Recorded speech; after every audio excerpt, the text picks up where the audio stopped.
we can't send one of our athletes to the NBA with a drug problem. I looked at that man, I promised him. 2 weeks later against UMass Amherst, I was playing on CBS Sports.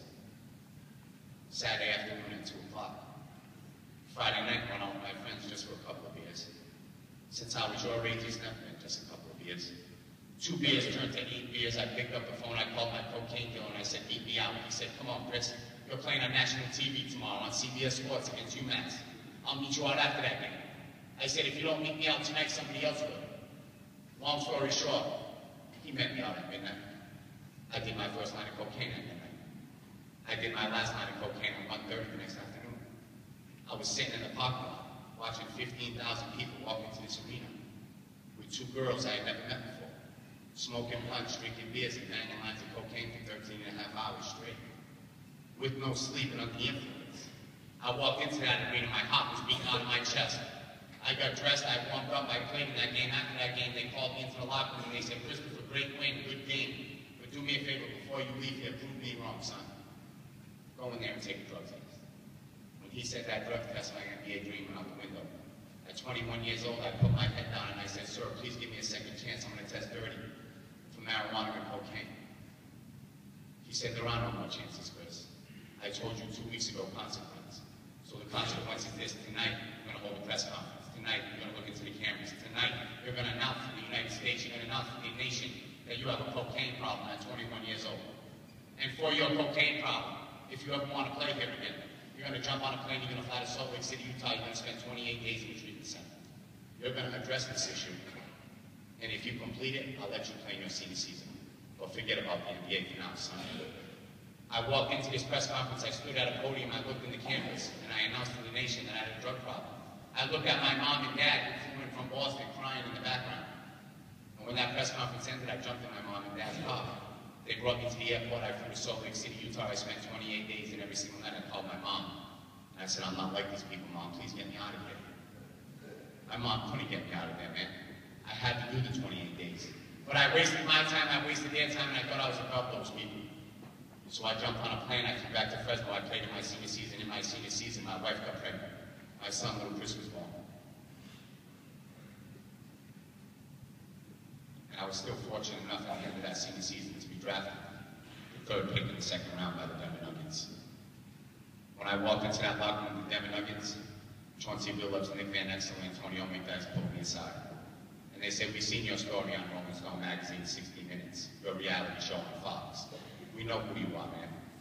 It's not going to happen here. We've taken alcohol off the plane because of you. There is no drinking and smoking on this team. When we go on road trips, you will not leave the hotel unless you're with one of us. And if you leave with us, you will not want alcohol. We don't care that you're 22 with a wife and a baby. This window of opportunity is small, Chris, and we want to make sure you take advantage of it for your family." And with those type of teammates, leaders, and friends in my life, that season was a success. When that season ended, I jumped on a plane, I moved back to Fall River, I bought a big house, a couple of cars, and I started settling in. And at 22 years old, I was proud of that. Not too many kids in Fall River, Massachusetts buy homes at 22. So I decided to throw a little cookout for my high school friends. And this kid who I'd known since I was 6 years old walked into my backyard and he said, "Chris, come on, man, let's take a walk." So I took a walk around the front of my house. He looked at me and he said, "Remember we were in high school and every once in a while we could get our hands on perks and Vikes?" And I looked at him and I said, "Of course." He said, "There's this new pill. It's like taking 5 Vikes and 5 perks in one shot." He reached in his pocket, he pulled out the Ziploc bag. That Ziploc bag was filled with these little yellow pills. He said, "These are called 40 milligram Oxycontin. They're $20 if you want." I looked at those yellow pills in that Ziploc bag. I reached in my pocket, I handed him a 20. He dropped that little yellow on my hand, and I looked at him and laughed. I said, "Are you for real, man? $20? He said, "Chris is strong, man, try it." I threw it into my mouth and went back to my cookout. I had no idea that that decision that day at 22 years old was about to change my life forever. I had no idea that that $20 was going to turn to $25,000 a month. Dope habit. I had no idea that that 40 milligram pill was going to turn to 1,600 milligrams a day. That I'd wake up taking 1080s, and I'd go to bed taking 1080s. I had no idea, man. But when it was time for me to go back to my 2nd season in the NBA with the Denver Nuggets 4 months later, I was walking into that locker room a full-blown junkie, fully strung out on oxy, because of one yellow pill 4 months earlier. I went back for my second season in the NBA with the Denver Nuggets, and I promised myself I was leaving behind. So for the first 5 days, I detoxed. For the first 5 days, I went through my first withdrawal. Toss, turn, legs kicking, sweating, freezing cold, throwing up. No sleep. And every day I walked into practice sick. And on day 5, when I walked in, my coach pulled me aside and he said, "Christopher, before you get ready, go into my office, there's a phone call."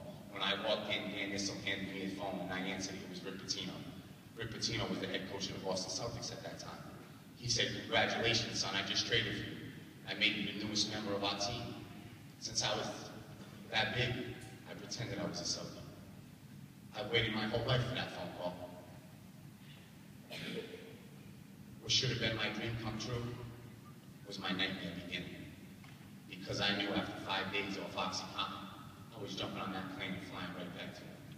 When I hung up that phone with Rick Pitino, I didn't call my mom and dad to say, "That little boy who you drove all over New England, that little boy who you watched outside your window in your driveway, I made it." I didn't call my wife to say, "Tell little Chris I can't wait to see him tomorrow." My first phone call was to the kid with the yellow pill. And I said, "I don't know what you gave me 4 months ago, my man. Well, my body's completely shut down. I'm the newest member of the Boston Celtics. I got a press conference scheduled at 4 o'clock tomorrow. Can you please meet me in the parking lot?"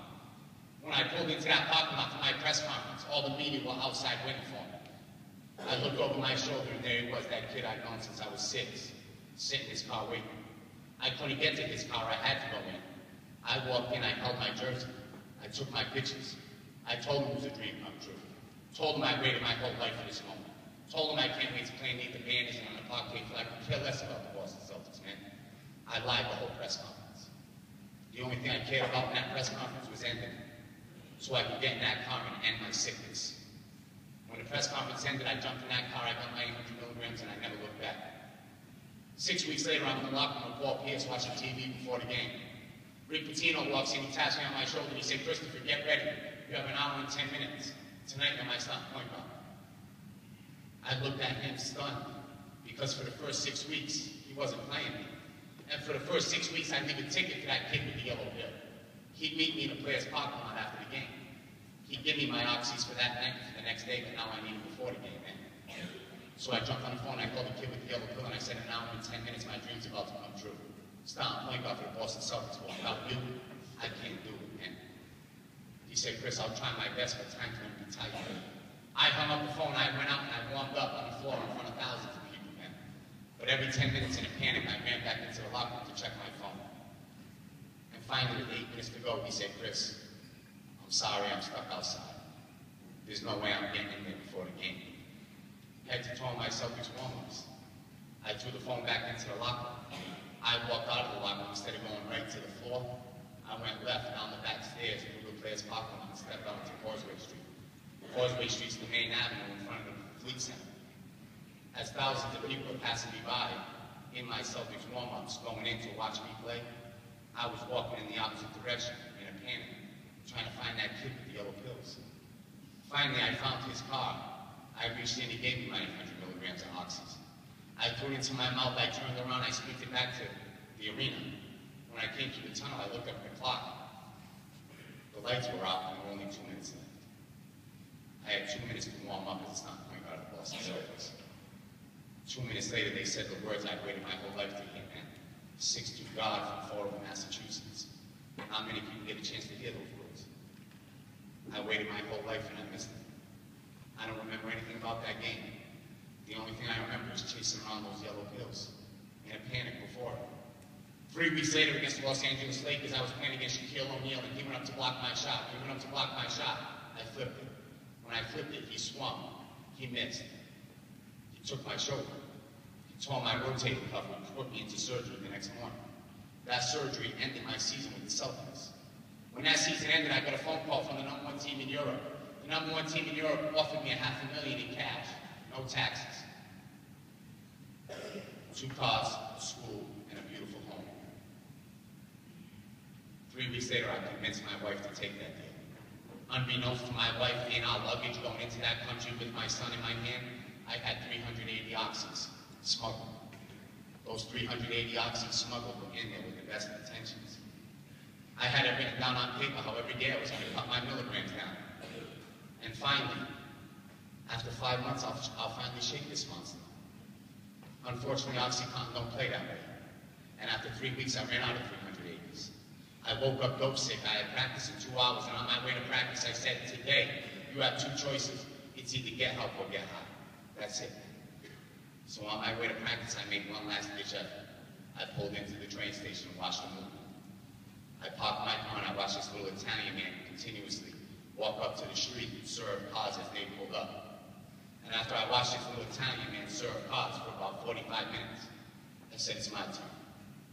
I started my car, I pulled up, he walked up.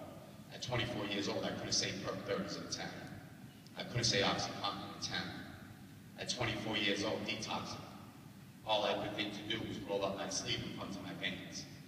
As soon as I pointed to my veins, the man nodded his head yes. I kicked open his passenger side door, he sat down, I drove away. I pulled down this little alley in Bologna, Italy, and he looked at me one more time and he said, are you sure you want heroin, man, and not cocaine? I looked at that man and I said, sir, I really don't want heroin, but I need it because I'm so sick. That man reached in his mouth, he grabbed the string that was tied to his tube. He got a hold of the string and started pulling it up. As he's pulling it up, I'm seeing these little balloons come with it. When he got to the bottom of it, he flipped it out. Tied to that string was 15 balloons of black top heroin all the way down. He said, how many do you want? I said, I want all 15. I may not see you again. That man looked at me, he took it off his tooth, he put it in his cup, my cup holder. He reached in his pocket, he pulled out a spoon, pulled out a syringe, and started cooking heroin on my front seat. 24 years old, I'd never been in the presence of heroin, man. 24 years old, I'd never seen a needle unless I was at the doctor. 24 years old, that man looked at me and he said, if you're so sick, roll up your sleeve. At 24 years old, detoxing off little yellow pills. I kicked up my sleeve, I clenched my fist, I looked away, and I let that man shoot me up for the first time. At 24 years old, I became an intravenous drug addict. At 24 years old, I never went back to those little yellow pills. 3 weeks later, my coach knocked on my door and he said, pack your bag, you got training camp in the mountains. We're going away for 10 days. I said, sir, best of luck in the mountains. I quit. You can take the $500,000 in cash. You can take the house, the school that my son is in, and these 2 cars. Because I can't go to the mountains for 10 days anymore. Because I can't take the man with the string with me. And without him, there is no basketball in my life. So I walked away from that job, I moved back home, and for the next 4 months, I had no job. And for the next 4 months, I woke up every single morning, went to the same Dunkin' Donuts at the same time, at the same man. And every single morning, he'd pull it on the side, and he'd throw me 2 bundles of heroin. I'd throw him 120 bucks. I'd sit there, I'd catch it, I'd suck it up, and I'd shoot it. As soon as I shot it, I'd put my seat back, and I'd wait 10 minutes. I let the heroin kick in. As soon as the heroin kicked in, I stopped my car and get in the dry-throat out of munchkins for my kids and walk into my house like everything was great. Except this day, by the grace of God, and I put my seat back. I felt the feeling I had never felt before, man. The next thing I remember is glass hitting me in my face, 2 police officers punching me on my chest, another police officer shattering out my passenger side window, reaching in and throwing my car in park. Once they got my car in park, my body flew forward. They ripped me out, laid me down in the cement in Dunkin' Donuts parking lot. At 24 years old, I looked up, I found the police officer in the crowd. I said, officer, what's the deal? What's the problem? The police officer looked at me and said, what's the problem? Are you for real, Christopher? Look at your arm, son. When I looked down to my right, my arm was covered in blood, and there was still a needle in it. He said, the problem is, you just overdosed, homeboy. We brought you back to life. But when you overdosed, you took your foot off the brake, you hit that woman in front of you. You got a right to remain silent, Christopher. This gig is over.